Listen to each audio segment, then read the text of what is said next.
Hi, thanks so much for joining me on the Listen Up Girl podcast, your daily LGBTQ news podcast. I'm your host, Zach Randall-Friedman, and today is Saturday, May the 30th, and today we have a packed show for you. From a major political poll putting a very familiar gay face at the top of the Democratic field, to a trans bathroom ban crossing the Atlantic, to a Wisconsin school board that tried to silence a song and failed spectacularly. And we've got some stories today that are going to make you feel things. So let's get into it with Pete Buttigieg leads the 2028 Democratic presidential poll. So let's start with some political news that is making waves across the LGBTQ plus community and beyond. A brand new Emerson College poll released Thursday shows former Transportation Secretary Pete Buttigieg leading the pack of potential 2028 Democratic presidential contenders.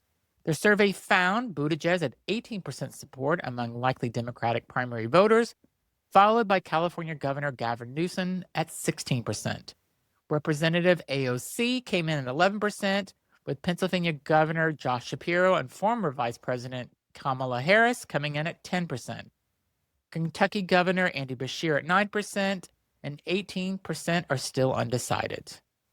Now, the 2026 midterms haven't even happened yet, so nobody has formally announced anything.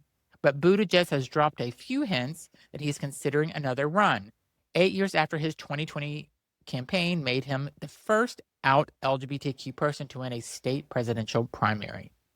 This is significant for our community. The idea of an openly gay man married to a man with 2 children sitting at the top of a major party's presidential polling is not something we could have even imagined a generation ago. Whether Pete ultimately runs or not, the fact that his name leads this list is a milestone worth acknowledging. We'll be watching this one closely, and we will see what happens. We have so long, 2.5 years is so long away, so anything can happen. So, next, Brandon Wolf returns to Equality Florida. Next up, a big personal move in the LGBTQ advocacy world, and this has the community buzzing. Brandon Wolf, Pulse nightclub survivor, best-selling author, and one of the most recognizable faces in LGBTQ plus rights movement, is heading back to Florida. Wolf has rejoined Equality Florida as the Senior Director of Communication Strategy, reuniting with the organization where his advocacy journey first took flight. He had been serving as a National Press Secretary at the Human Rights Campaign in Washington, D.C. for the past several years. Equality Florida, his return comes just weeks before the community marks the 10 years since the Pulse tragedy when Orlando will honor the 49 lives stolen with remembrance, resilience, and renewed determination to build a safer community for every person.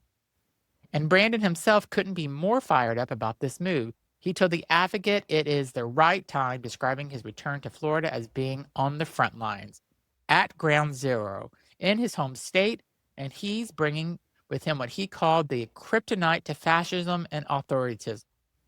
Okay, Brandon, that's an interest statement and a half. And timing here is deeply meaningful. Florida has been one of the most hostile states in the country for LGBTQ plus people over the past years. And having someone with Brandon Wolf's experience, platform, and personal history in the ground there matters. So welcome home, Brandon. We're glad you're back, and we will keep up with the progress that you make. Next, Watertown, Wisconsin, the song that couldn't be stopped. Now, this next story, I have to say, this one gives me chills in a good way. But sometimes this community wins, and this week the community absolutely won. So here's the background. The Watertown Unified School District Board of Education in Wisconsin voted 7-1 on May 12th to remove a piece of music called A Mother of a Revolution from the Watertown High School Wind Symphony's spring concert program.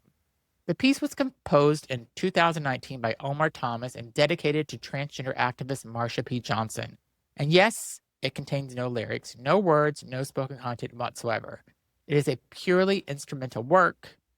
Board members claim the piece would indoctrinate students and endorse what they call political violence, referring to the 1969 Stonewall Uprising, the very uprising that sparked the modern LGBTQ civil rights movement. The students, they were not having it. Approximately 350 students walked out of class the following day, filling the school's Peace Garden chanting, "Let them play." Then things got even more remarkable. Omar Thomas, the composer himself, flew from Texas to Wisconsin. He personally conducted the piece at an Emmanuel Evangelical Lutheran Church in Watertown on May 20th, with community members and students performing together before an audience of hundreds. Before the show, Thomas spoke to the crowd and said, "I had to come because I had the feeling, the energy that you all have generated by deciding that the community is what matters."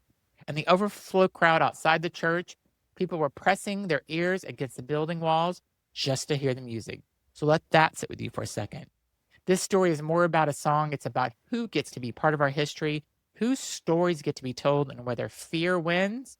In Watertown, Wisconsin, fear did not win, and the music played. Love that. Next, UK's Equality Commission releases trans bathroom guidance condemned as a orange convicted felon import. From the United States to the United Kingdom now, where a major new policy development is drawing sharp criticism from trans rights activists across the country and comparisons to policies coming out of this side of the Atlantic. The UK's Equality and Human Rights Commission has released updated guidance on trans people and public single-sex spaces, and critics are calling it a bathroom ban. While the guidance was softened slightly compared to earlier in the interim policies, it still bars trans people from using single-sex spaces consistent with their gender and allows businesses and services to question individuals about their own, quote, biological sex. The response from advocates was immediate and fierce. Alexandria Parmar-Yee, director of Trans Plus Solidarity Alliance, said the guidance represents, quote, the sort of trans rights policies we would expect from the orange convicted felons America. And it called worryingly similar to a U.S. bathroom ban that was actually condemned by the UK's own Foreign Office back in 2016. So let that land. The UK is now implementing policies that even the UK government criticized the US for passing 10 years ago. Activists are also calling it a Section 28 moment for Prime Minister Keir Starmer's Labour government, a reference to the infamous 1988 UK law that banned discussion of homosexuality in schools and would define the Thatcher government's legacy on LGBTQ rights for decades. This is a deeply troubling development. Trans people across the UK are now navigating a legal landscape that tells them that they do not belong in spaces that match who they are. We will continue to watch this story and bring you updates as they come in. And our next story is Sarah McBride disarms a reporter and internet with one answer. So finally today, let's end on something that is equal parts historic, hilarious, and deeply human. Delaware Congresswoman Sarah McBride, the first openly transgender person elected to the United States Congress, went viral this week for a very different kind of moment. A reporter caught her off guard by asking her who she would want to play in her biopic. McBride didn't miss a beat. Well, she said it would have to be a trans actress. There's an actress in mind, boy meets girl, I think, that could maybe play me. McBride later laughed about it on social media, writing, was not ready for that question, LOL. And here's why I love this story, because while Sarah McBride is out fighting bathroom bans, navigating the house full of colleagues who refuses to let her use her own pronouns, and making history every single day she shows up to work, she's also just a person who got surprised by a fun question given an authentic, lovely answer. A new profile in the Washingtonian magazine this month describes McBride as someone who has built her entire political career around the concept of grace, the belief that people have grown when you give them a chance, and that empathy can provide and move mountains. And in this moment, she showed us exactly that. The trans woman representing the state of Delaware in the United States Congress is thinking about what trans actors should play her in a movie someday. That's not a small thing. That is the future. So before I let you go, let's take a quick look at today's headlines. Pete Buttigieg leads the 2028 Democratic presidential field. Braden Wolf returns to Equality Florida. Wisconsin students defy a school board ban and perform a Mother of Revolution, with the composer conducting it before a crowd of hundreds. The UK's Equality and Human Rights Commission releases new guidance banning trans people from single-sex spaces, and Congresswoman Sarah McBride went viral once again. So this is your LGBTQ plus news for today, Saturday, May 30th, 2026. I'm Zach Randall Friedman. This has been Listen Up Girl, your daily LGBTQ news podcast. Thanks for listening.